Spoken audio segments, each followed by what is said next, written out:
How's it going, everybody? Got a fire going in the saw shop. It is absolutely ripping outside. I had great plans. You ever have great plans where you're going to get all this stuff done outside and then the weather just doesn't cooperate? I was going to start hauling firewood into the shop here, put half 3/4 cord in the one corner. I'm just going to stack it and get it ready for winter. Last winter, friends, I had no wood in the shop and I spent all winter chipping ice and it was a horrible deal. So this winter, I'm going to be ready so that we can keep the shop nice and toasty and warm. I was going to go falling today with Hogan's 266. It's sitting over there on the shelf. But honestly, friends, after having COVID, I'm still on the mend. I got no energy. I'm super, super tired. I don't know if you guys have had the COVID, but this is my first time, and it's really, really sucking my strength. So I'm gonna give it a few more days before I get on a power saw. And when the weather's better, I got 3 or 4 dead standing blue spruces in the yard here. I want to cut down. I'll grab Hogan's saw for that, maybe the 357. Get that cut up and brought into the shop, and then at least we can get some time on Hogan's saw. There is a dead standing ash over where I cut that I want to take down. That's going to take some serious wedging, but I think we can get it done. Anyhow, since I'm not falling or cutting or doing anything outside today, I was thinking to myself, I want to have another look at this Farmertec 288. This is the one that was sent to us by a subscriber. Good fella. He put it together, but I don't think he ever ran it. Now, friends, I got so many questions and comments about this saw. Remember last time we had it, we were going to cut with it. It started acting up suddenly. Now, the ignition did fail on this saw. Not the ignition, but the flywheel came loose. We fixed that, and then everything was fine. Last time I fired this saw up, it just wouldn't start properly. It wouldn't run. It was running air leaky. Then it was running like it had a carb issue, etc., etc. So I don't know what's wrong with this saw. Now, this saw gave me no trouble. I did run it quite a bit on the bench. Just wiping some of the oil off here. I did run this saw on the bench, friends, and it ran fine. I really had no issues with it. It's got tons of compression. Everything seems good. I'm going to grab the other 288 and I'll show you guys how that one starts. This one here. Just won't trip there. This is my 288. Pull a choke.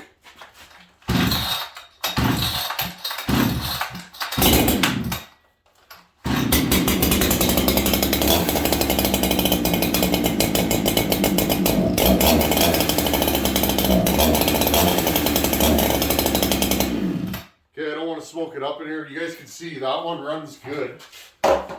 You hear it's a little bit lean. That's because it's getting cold outside, friends.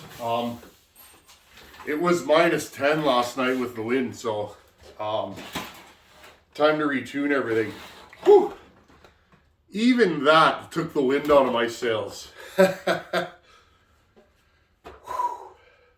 Deep breaths, friends. We're gonna get through this. Remember, it's called a man flu. When a man gets sick, he's just... Wow. I thought I was better today, friends. And then I got up, I went to the dump. And just that, I was like super tired driving home. But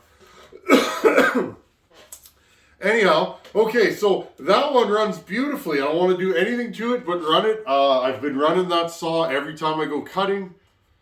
Beautiful. No tuning, no playing with the carb. It oils good. I've had no issues other than the original oiler that came with that saw doesn't work, right? So I replaced the oiler. Now this saw, like I said, friends, I don't know what's wrong with it. You guys were yelling at your screens on the last video saying it needs a carb. It might, friends, and I happen to have an OEM carb here. Let's start this thing back up and see how does it run right now, and is it running the same? I don't know. I haven't touched it since the last time we had it on the back of the truck. Okay. choke.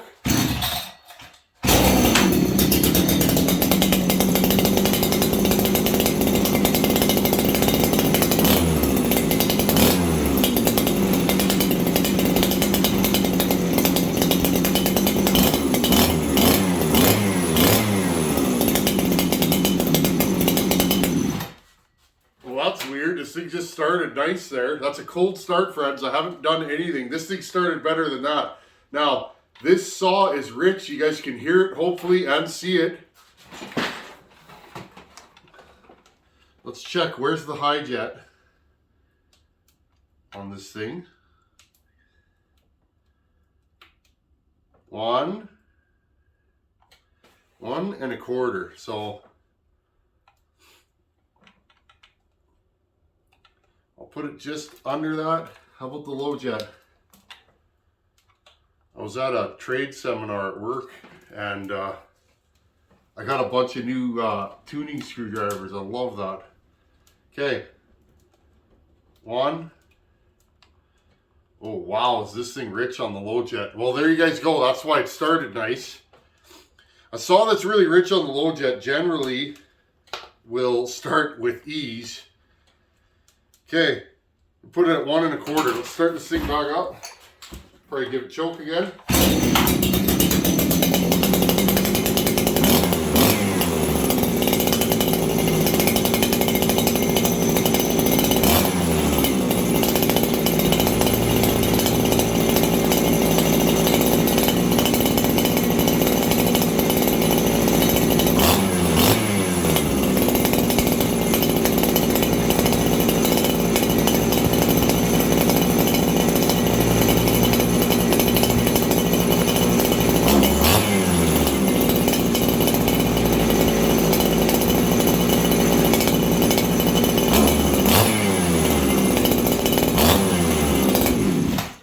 Okay, so you guys hear that little bobble? This thing is a little bit on the lean side. I'm just shutting it off so you guys can hear. I'm going to go over this thing with you guys and tell you what I think is wrong with it or not wrong. I don't know. This thing didn't run like that last time. So, okay, you hear it's a little lean. So what I'm going to do now is I'm just going to give it a little bit more low jet and go from there.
Okay, I got my low jet tuned. My high jet seems really, really lean right now. So I'm going to go back in again.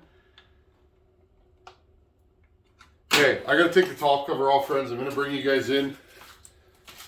I don't like a big saw like this, 90 cc's. I don't like when they scream like that. It's really easy to pop one of these from RPM.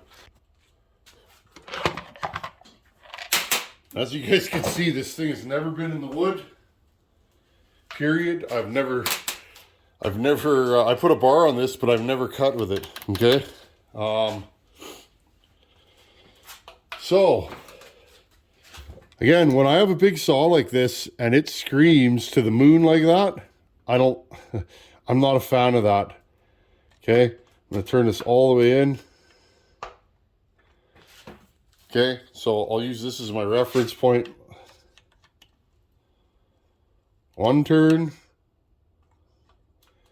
Let's go like 1 3/4. Okay, that should be too rich, but I want this thing too rich, and then I can dial it in accordingly without, without revving it to the moon. You guys could hear that hopefully where it's ying all the way up. That's not good for a big saw. Smaller saws will take it a little bit more, but it's really easy to blow up a big saw just absolutely zinging it to the moon. Just give me a second here. Okay, let's fire this thing back up. I don't want to just discredit this as, oh, it's a Jap or an aftermarket saw. I'm giving this thing 100% my best, you know, go, friends. I don't want to just say, oh, these are no good, they're garbage, blah, blah, blah, blah, blah. If these are good, I'm going to tell you guys. If they have problems, I'm going to tell you guys, okay? Okay.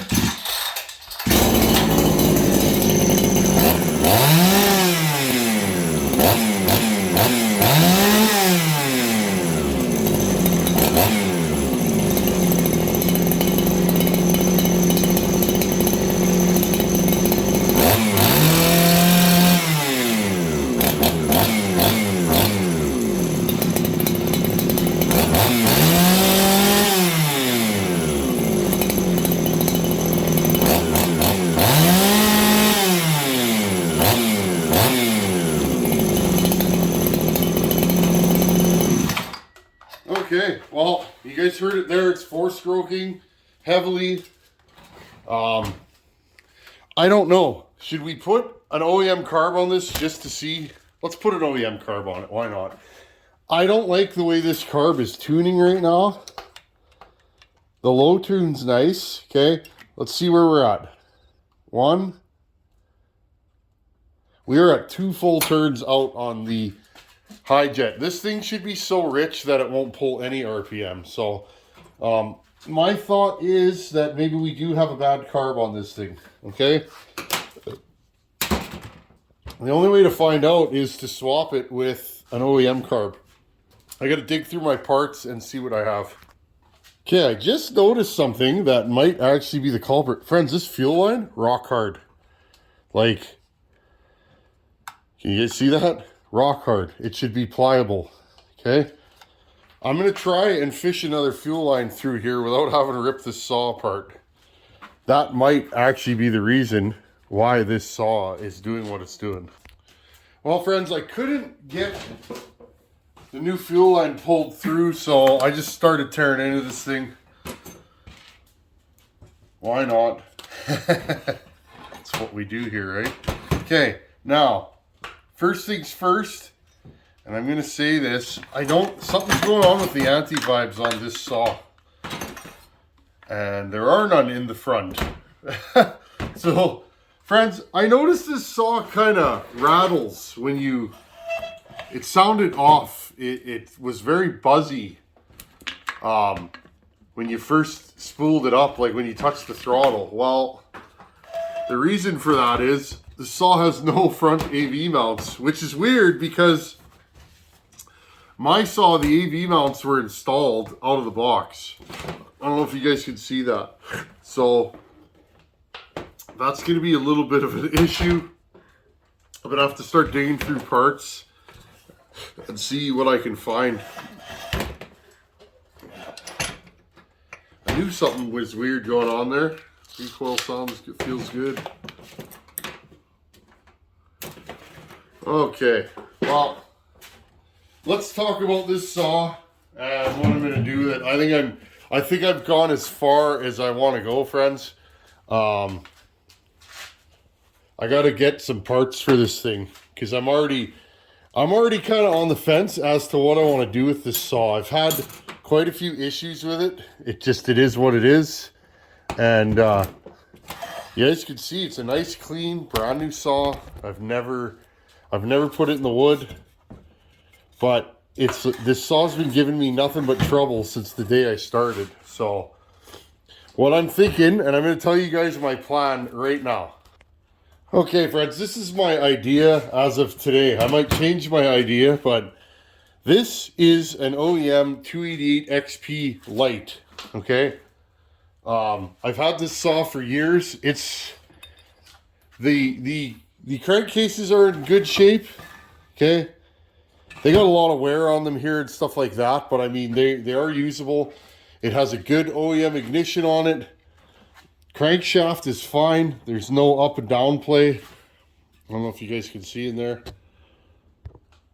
Let's put the light on.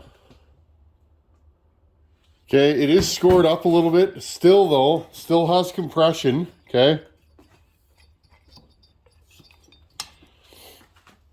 So, here's what my thoughts are, friends, because I've had so many issues with, I'm just going to move this junk saw. Move it over here. I've had so many issues with this saw already, and it seems like the farther I get into it, the more problems I find. The guy that put this saw together said, good, bad, or ugly, please show, please show the saw. I think, friends, I think he wanted to learn also, okay? So, I hate taking apart somebody else's build and saying, oh, you did this wrong, you did that wrong. But, we've emailed back and forth a few times, and he said, by all means, do what you gotta do. So, here are my thoughts on this. What I like about this kit. I really like the cases. They seem quality. Everything fits good on them. No issues with threads or anything. The carburetor on the other one works perfectly. I'm still not sure about this carb. I'm probably gonna ditch it. I did find an OEM carb in my stash, friends. So we could do that. Now, what I'm thinking, friends, I want to build a blend, okay? Say you have an old saw like I just showed you guys over there that I just put back on the shelf. What if you have an old saw and you want to get it up and running, but you don't want to go fully OEM because of the cost, right? What if you bought one of these kits, which I think is what they're intended for, to rebuild your OEM saw? So, what I'm going to do, friends, with this saw is next time we jump into this, let's split it down, okay? Let's put an OEM crank in it, okay? Actually, friends, let's not put an OEM crank in it. Let's put a brand new NWP crank from Wolf Creek. I have one here, okay?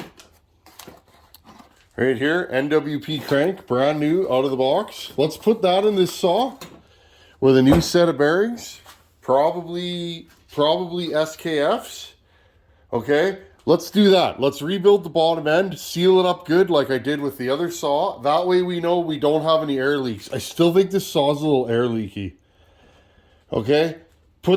Wrap all that in these cases, okay? Let's put the OEM crankshaft that I have on the other saw, or the OEM flywheel and ignition from the other saw onto this saw. That way we don't have to worry about the ignition. And then there's two ways I can do this. I can either put that OEM cylinder on this bottom end, or I can put I have a brand new Meteor cylinder, I believe, for a 288, okay? So why don't we build a not OEM part saw and let's port it, okay? And then, friends, what I'm gonna do with this saw, once it's up and running, I'm gonna mail this saw to the States. Let's put a aftermarket saw into a production cutting environment, into a rough use environment, and see how long will one of these saws last, okay? Now, I'm not using the crankshaft, friends, because I'm gonna port this. If I wasn't gonna port it, I would probably use the stock crankshaft and bearings.